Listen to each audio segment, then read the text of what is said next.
Hey, it's Charlotte. Today, on Maker's Moments, we'll be showing you how to finish a candle using a heat gun.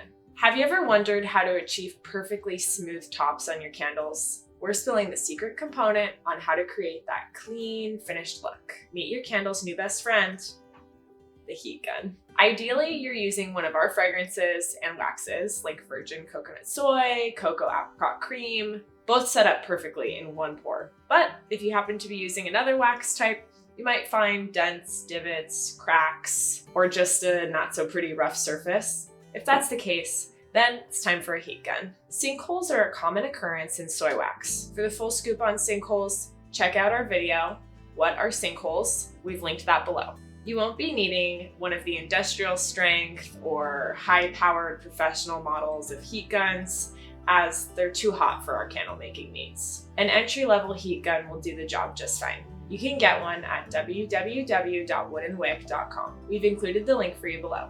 If you get the wax too hot by using an industrial grade heat gun or staying in one place for too long, you can cause the fragrance to burn off the top layer of your candle, making for a less than satisfactory cold throw. As a side note, never use a blow dryer unless you want melted wax blown all over the place. With the heat gun on, simply move the heat gun around the surface of your candle in a quick circular motion. Avoid the wick and do not stay in any one place for more than a second or two. If you direct the heat gun at the wick, it could either scorch it, or even worse, it might just light. You'll know you're done when the entire top surface of the candle has melted and evened out. For candles with bigger issues, like a sinkhole, you may need to use a wooden skewer to poke a hole down into the sinkhole. As you move the heat gun around the top of the candle, the melted wax will flow into the sinkhole and fill it up. It may take a couple of rounds of the heat gun to completely level out the surface of a candle that has major sinkhole issues. Once you have finished, be sure not to move your candle so that the surface will set perfectly flat, smooth, and oh so pretty.